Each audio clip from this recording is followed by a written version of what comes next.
You walk into IKEA for one thing, a shelf, a lamp, maybe just a quick stop. But somehow, 2 hours later, you're pushing a cart full of things you never planned to buy: candles, throw pillows, kitchen gadgets you didn't even know existed. And for some reason, you're now eating Swedish meatballs. That's not an accident. You didn't lose track of time. You were guided there. Because IKEA isn't just a furniture store, it's one of the most psychologically engineered retail environments in the world, designed to control how you move, how you think, and how you spend. This is Brand versus Soul, where we uncover the hidden truths behind the world's biggest brands, because behind every brand there's a story. And today, we're pulling back the curtain on the hidden tactics IKEA uses to keep you spending and coming back for more.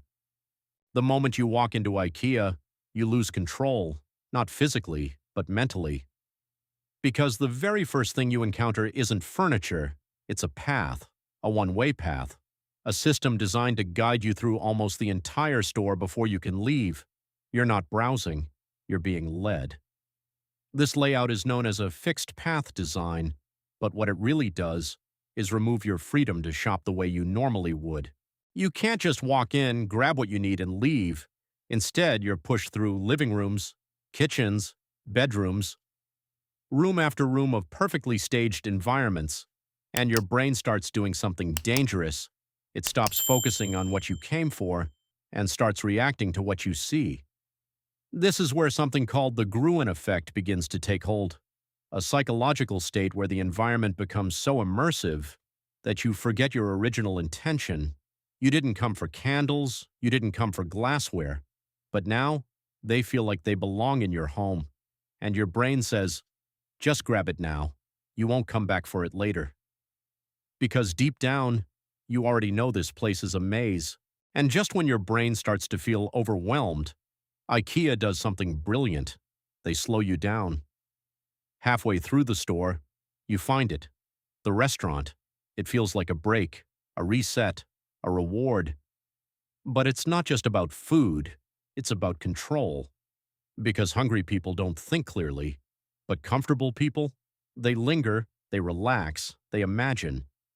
You sit down with your food, and suddenly you're talking about that couch you saw earlier, that dining table, that bedroom setup.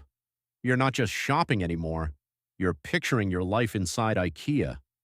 This is called psychological priming, where your environment quietly shapes your decisions without you realizing it. The smells, the lighting, the layout, even the food. It's all working together to create one feeling. This could be your life. And by the time you're back on the path, something else has already happened. You've invested time, energy, effort. You drove there, you walked the maze, you sat down, you ate. And now your brain is telling you something. Don't leave empty-handed. This is the sunk cost fallacy, a powerful psychological trap. The more you invest in something, the harder it becomes to walk away from it. Even if you don't actually need anything, leaving with nothing would feel like a waste. So you grab something, maybe something small, a candle, a storage bin, just to justify the trip. But that small decision changes everything, because now you're not just browsing anymore, you're buying. And once that switch flips, it becomes easier to keep going. Then comes IKEA's most genius move of all. They make you build it. You don't just buy furniture, you assemble it, piece by piece, screw by screw.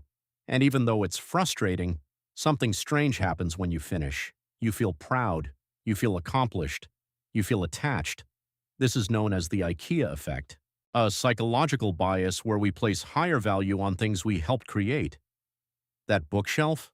It's not just furniture anymore. It's your effort, your time, your success. And that emotional connection is what brings you back. Because IKEA didn't just sell you a product, they made you part of the process. But before you even leave the store, there's one final push.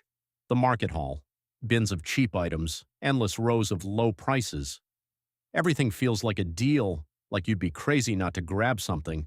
This is intentional, because once your brain sees a pile of low-cost items, it relaxes, it lowers its guard. Everything here is cheap, so you keep adding things. one item at a time, until your cart is full. But here's the twist. While it feels like you have endless options, you actually don't. Most products come in just a few variations, a few colors, a few styles. That's not a limitation, it's a strategy, because too many choices create hesitation. But limited choices create decisions, fast ones, easy ones, and before you realize it, you're in line, checking out, wondering how it all happened.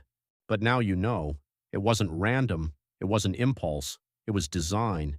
Every step, every smell, every turn in the maze, every bite of food, every item you touched, it was all part of a system designed to guide you without you ever feeling controlled. So the next time you walk into IKEA, pay attention. Notice the path. Notice how you feel. Notice what ends up in your cart, because you might think you're just shopping, but IKEA is doing something much bigger. It's shaping your decisions, your behavior, and your experience, one step at a time. And that raises a bigger question. If something as simple as a furniture store can influence you this deeply, what other brands are doing the same thing without you even noticing?